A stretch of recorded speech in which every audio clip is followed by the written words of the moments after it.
Yo, what's the word, man? It's your boy, Smoking Me, TP, rolling up another one. We back with another one. Jamie the Miracle Mitchell, WBA Bantamweight Women's Champion. That's a fact.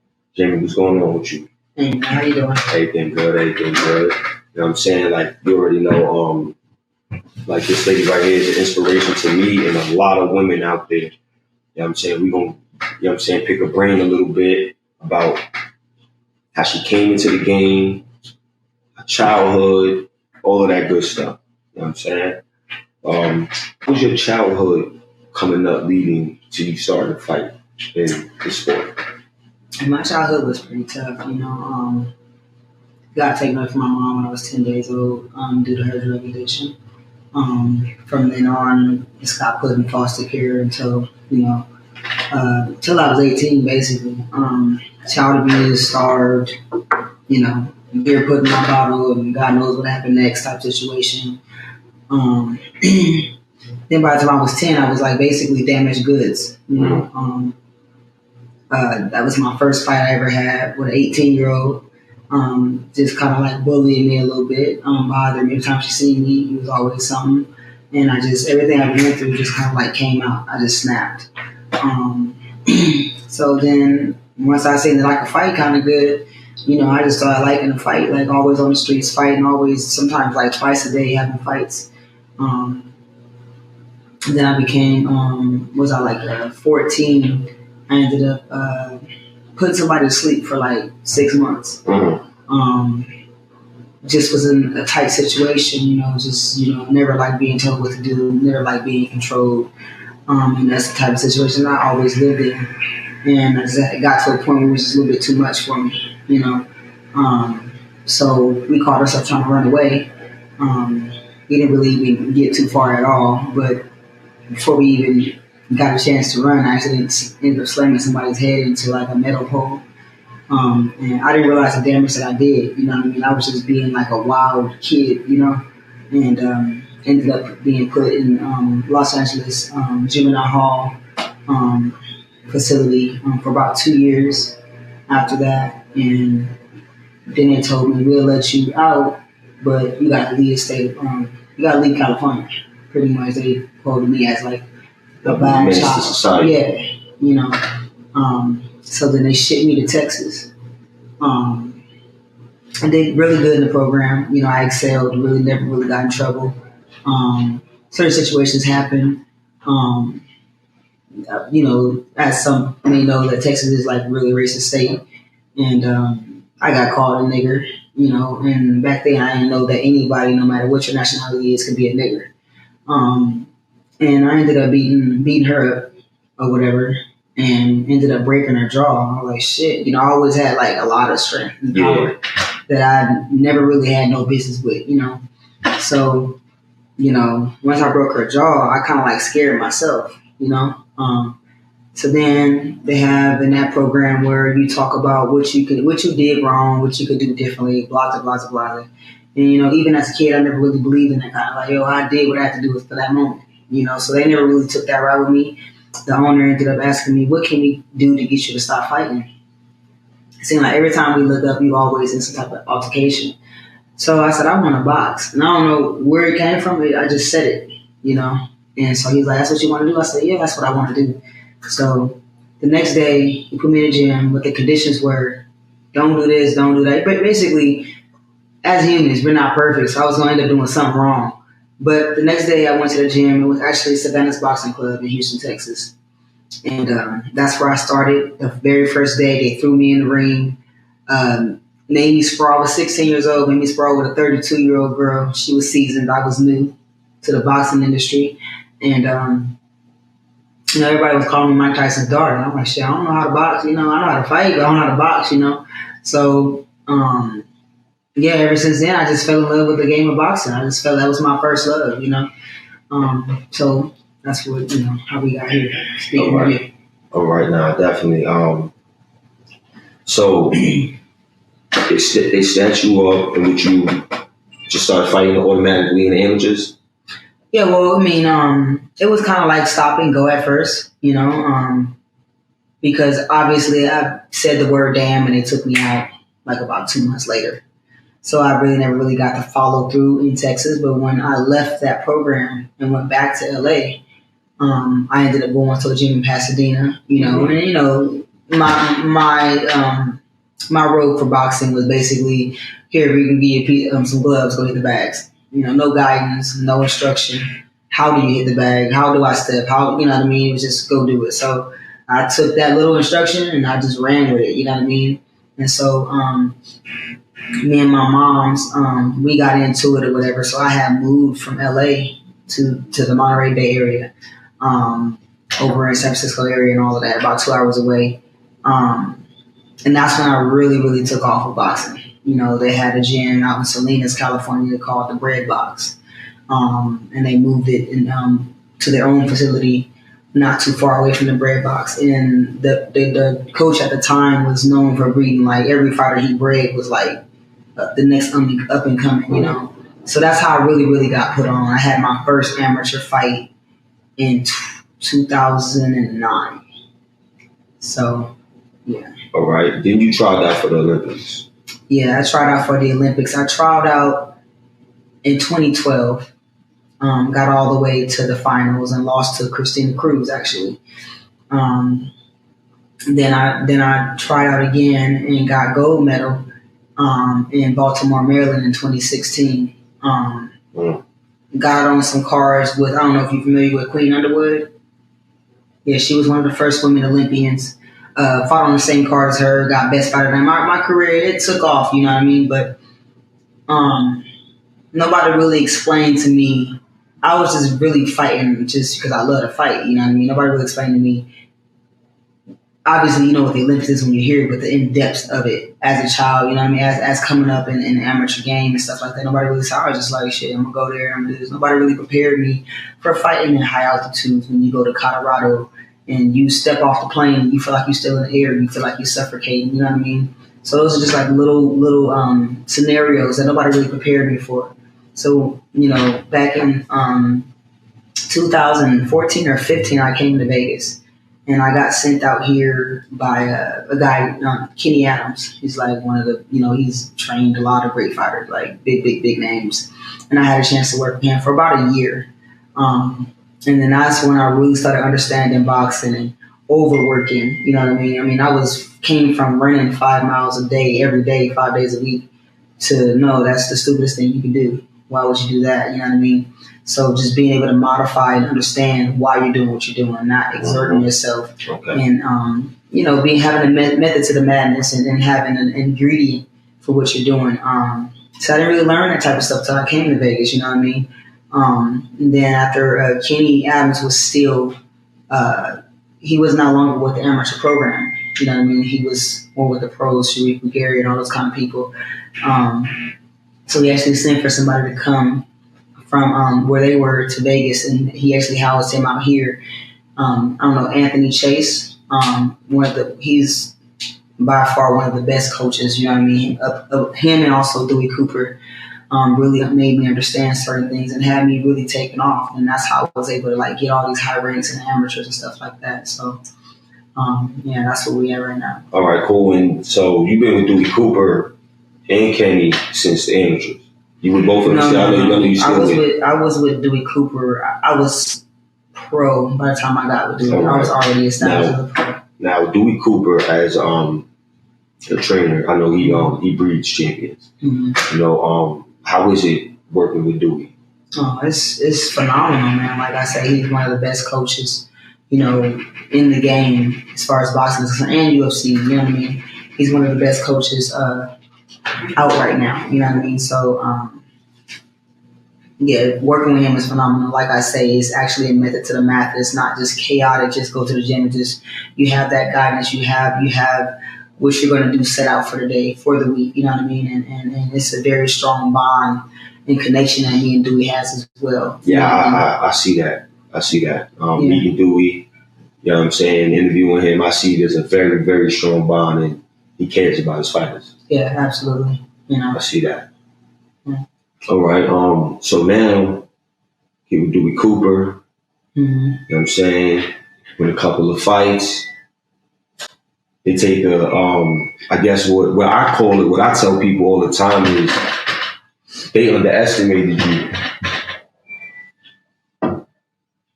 And they thought that you was gonna be a pushover. They send you out there to the UK and you was supposed to lose. But they was wrong. Right. You went out to the UK and you brought that belt back home. Now you did that. You got the world calling you out. Right. You know what I'm saying? We've been in Clubhouse and we've been back and forth with certain people. Then you got, you know what I'm saying? You got everybody calling you out. Right. But what's the fights that you really want? Well, first of all, I want to say, me, my journey, everybody's journey is different. You know what I mean? Some people, we might have similar journeys, but for the most part, everybody has their own journey. I mean, I've been like this. I've been a world champion before I was crowned world champion in my head. You know what I mean? I didn't never need somebody to validate that for me. You know what I mean? I never complained. I never said, "Oh, well, why she got this and I don't." I never called nobody out. Because in my head, I'm really with the shits. You know what I mean? So, I don't really need to do that. People here in Vegas at the Mayweather's gym, at Johnny Tacos, at these big high-profile gyms, they know about me. You know what I mean? My name speaks volume for itself. And people, they know how I get down. They know how I give it up with my hands. They know my hands can sing. So therefore, I don't need to do all of that. That's just not my style. It's not my forte. And, as far as going down to the UK, I fought just before that, back in March on the Clarissa Shield undercard. And, I feel as though I was the best fighter tonight, and there's some people that would agree. And after I did what I had to do, they interviewed me and I said, I'm already world champion. I just need the world to see it. That's a fact. I've seen that. In my next fight, I was in a world title fight. So that's just how it goes. And I would just advise people to just run your own journey, do what you got to do to be seen for an opportunity like that. Because although they thought I was going to go out there and lose, obviously you don't get those kind of opportunities without working for the opportunity. That's a fact. So. That's a fact. Yeah. And listen, I say it all the time, and almost everybody I've interviewed, everybody say the same thing. Now, I've been out in Vegas for the last 3-4 days. I've been in a couple of gyms. What I hear from everybody that I've interviewed or been around, that this woman right here is a problem. A very big problem for anybody that's calling her out. You coming to get this belt, you come with your A game. You know what I'm saying? She's coming, she's bringing a lot of struggle and pain with her. Leave that. You know what I'm saying? What does it mean for you today to be a fighter in this sport? I mean, it means a lot. I mean, first of all, the picture's much bigger than me. And I understand that, yes, I truly believe that God's using me in the sport of boxing, you know what I mean, to help other women, you know what I mean, be an inspiration, not just for boxing, but, my story in itself, without being a boxer, without being a mother, can touch someone's life, you know what I mean, but using a platform that I'm on, with boxing can touch even more people. So it definitely means a lot. At the end of the day, I'm a realist, and I'm never gonna do this to get that. If you understand what I'm saying, like some people they get certain situations, they feel like they want to get higher, so they'll go out and they'll do certain things that I pretty much I'm not for. You know what I mean? I stand for something different. But it definitely means a lot because, like I said, the picture's much bigger than me, and I want to be able to help other people come in, not just women, but boys too, men too. You know what I mean? I know I inspire more than just women. You know, there's guys out there that tell me, man, you inspire me, you motivate me, this and that. So it's definitely a movement that I'm trying to make with everybody. You know what I mean? So yeah, definitely it means a lot. All right. And with everything going on, like, how do you like the real state of boxing today? Whether it's men, women's side, like everything that you hear about You know what I'm saying? Like, what do you feel like on the state of boxing today, like how things are being moved with like PDs, ducking, all these new belts always being made? Like, how do you feel about all them things? Well, I mean, new belts being made, I think is cool. You know, I don't see nothing wrong with it. You know, if it's proper and put in the right organization, you know, I think it's a good thing. You know, any type of enhancement, I don't agree with. You know what I mean? If you can't do it, you know, just with your skill and your heart and your team, then you shouldn't be doing it. You know what I mean? And this is, you know, they say boxing to tell the truth on you. You know what I mean? So even with PEDs, it can only take you so far. You know what I mean? It can't make you no type of any more special than anyone else. You know. And as far as, you know, for the women, I definitely think that women in general, not just in any type of a fight, you know, sport, but, you know, I think we're more combative. We don't have a problem with fighting. We don't care. We're born like that. You know what I mean? If you put two women in the same house together, you're going to see that tension. You know what I mean? And when you carry that into a combat sport, you're definitely going to get your money's worth. So I just kind of feel like, you know, maybe, you know, some women, they get in the game and they didn't have any amateur experience. So we don't know if you can go 3 minutes. You know what I mean? But I definitely do think that once you get to a certain level in the amateurs and the pros, that you should definitely be fighting 3 minutes. You know what I mean? Because we're doing the same thing as you guys are doing. That's a fact. You know what I mean? That's a fact. And honestly, you know, not to throw shade, but we kind of do it better than y'all. Because sometimes a lot of men, they be trying to keep it real copacetic in that ring. You know what I mean? They're not willing to really do what they say. They're not really willing to die. That's to where women, we really up in there. You know what I mean? And a lot of times it's like the woman is really, that's the best fight of the night. So I definitely think that, you know, we need a little bit more respect and acknowledgement than we get. You know what I mean? But I also realize that, and I hope other people do too, women boxing's come a long way. Yes, it has. You know, I mean, look at 2012. You know, we finally got to participate in the Olympics as women. You know what I mean? I mean, look at what's going on. What we asking for is gonna happen, but we as women just gotta keep going. Yeah. Just gotta stick together. Stick together, and keep going. Moving. And it's the women boxing is growing. It's a lot of bad girls up in boxing. Yes, it is. You know what I mean? So yes, it is. Like I love, like, especially y'all black ones. You, Clarissa, Raquel, for Sean. Like, I love y'all. Like, for real, I love y'all. Even Chicken. You know what I'm saying? Like, I got respect for y'all women. You know what I'm saying? Like, what y'all doing is like an inspiration. You know what I'm saying? Like, my daughter loves y'all. You know what I'm saying? My daughter watches y'all fight all that. My daughter loves y'all. You know what I'm saying? Like, y'all inspiration to a lot of black women, especially with you, like, the way you came up, like, you came up hard. You showing them that there's another way than to be doing the negative. Right. You know what I'm saying? Like, you fought. Yeah, it's crazy. In outside the ring. Not to cut you off, but I used to. I don't know. No, I don't mean like that. But I mean like in life. Like, you know what I'm saying? You always fought. You never gave up on nothing. And I don't know if it's cool to say this, but I'm gonna take chance and I'm gonna say it anyway. But I really, I'll be honest to you guys. You know, I wanted to be famous for being like a murderer or something like that, like real chop. You know what I mean? And I didn't understand back then that it was actually breeding me to do what I'm doing now. You know what I mean? Taking that negative energy and turning it into something. You know, I was always a leader. Like, whatever I did, I mean, I used to make riots pop. You know what I mean? And I was like, damn, if I could do that, imagine really what I could do for the people. Maybe you are the female Tyson. That's how you just explained that. I've seen hundreds of interviews with him when I was a kid, and they all were the same way. That they were all like sound like the same way. Yeah. So it all sounds the same way. So, you know, what I was ready to say to you, like, what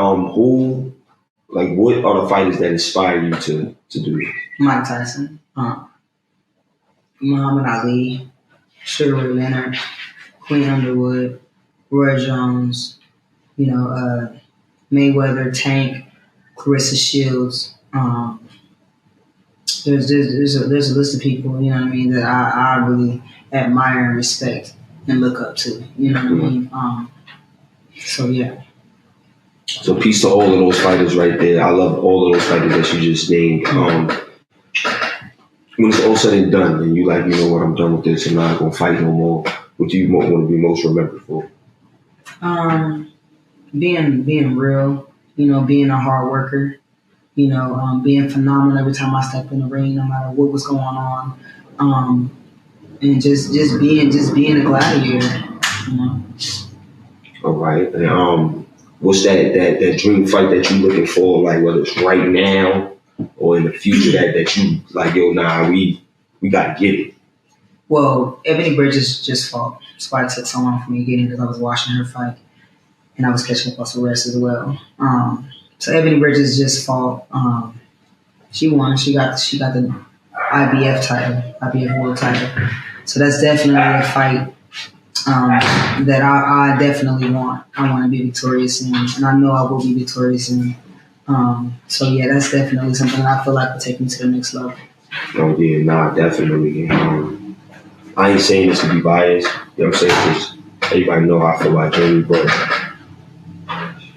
naked girl ain't ready. I call her naked girl. She likes to get naked. She's not ready. You know what I'm saying? Jamie's a total different monster. Like I said, I hear it from everybody. I heard it on my station with Flat. You know what I'm saying? I don't know if you've seen that one, but Flat was like, he seen you put men out. You know what I'm saying? The hard way. Mm-hmm. So we know that you're a thoroughbred when it comes to the four corners. But I ain't gonna take too much more of your time. You know what I'm saying? I just want to say I appreciate you. You know what I'm saying? I see what she got on. You know what I'm saying? Yeah, check out the back too. I'm gonna be honest. This is one of my. This is Prevail Athletics. That's my brand. That's my logo. PrevailAthletics.com. So yeah, make sure y'all go check my website out and support me. Buy something for yourself, and definitely. You know what I'm saying? Buy something for yourself and buy something for others too. You know what I'm saying? But I really appreciate you. Like she's like one of my biggest supporters when it comes to my clothes. You know what I'm saying? She lifted her brother up to keep him going. You know what I'm saying? To keep him doing this. So definitely thank you for that. You know what I'm saying? Thank you for your support. I appreciate you for having me. Thank you for coming up. I think just maybe get a little drop, let them know who you are, where you at. Definitely, follow my success, follow what I'm doing. Hopefully I can be inspiration as well for you. And like I say, I do this for everybody. I'm not just doing this for myself. So, follow my social media handlings, Twitter, Facebook, and Instagram, Jamie the Miracle Mitchell. You know what I'm saying? Let them know, like I'm saying, you on the Smokehouse, subscribe to me. You know what I'm saying? Yeah, definitely subscribe to my boy Smokes. He's doing his thing. He a Black King out here, really, really, man, I love his energy. So y'all definitely follow that. Don't worry, I heard it from the WBA champ herself. You see what I'm saying? Black influence. She's a Black influence. That's why she got on the shirt. You see what I'm saying? But it's your boy, Smoking Me TV, rolling up another one in this cipher. Thanks again, Jamie, for coming through the Smokehouse. Y'all be easy out there. All right, peace.